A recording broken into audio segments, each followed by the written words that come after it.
is a hero? Who do you think of when I say the word hero? A firefighter? A cop? A lifeguard? Someone who saves the day. But what about those people who keep the day from needing saving? You know, the person who came up with smarter building codes that reduced the number of fires, or the high school coach whose mentorship kept teenagers out of trouble with the law, or whoever invented orange arm floaties. These are all upstream heroes. They're people who keep problems from happening, but they rarely get any glory. In fact, their work can often be invisible. There was a guy named Darshak Sanghavi who worked in the federal government in healthcare, and his job was to look for prevention programs that deserved funding from Medicare or Medicaid. So he was keeping an eye on this one program called the Diabetes Prevention Program. This was a program that had been proven to keep some people from developing diabetes who were at high risk of it. So to get these programs funded, Sanghavi has to prove two things. One, he has to prove the program makes people healthier. Okay, so check. The second thing he has to prove is that the program saved the government money. Well, that looks pretty good too, because treating chronic diabetes is very, very expensive. And so if you can keep people from developing that, you're going to save a bundle.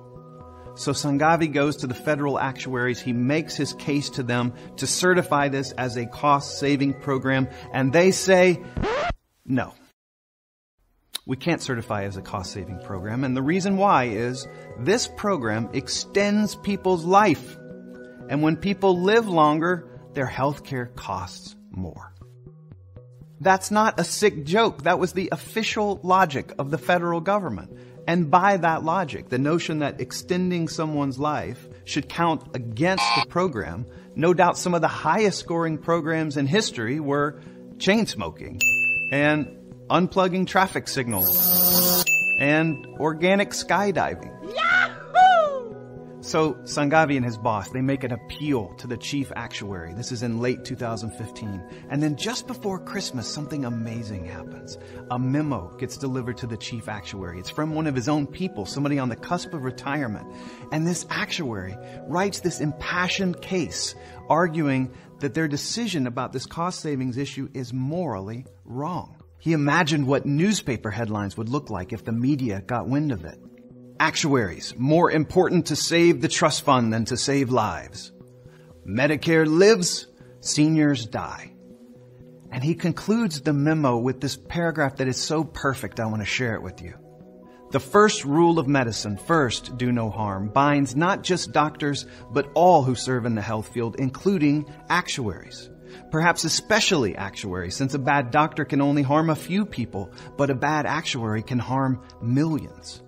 Calculators are appropriate for determining how much doctors and hospitals should be paid. Calculators are not appropriate for determining how long people should be allowed to live. Justice prevailed.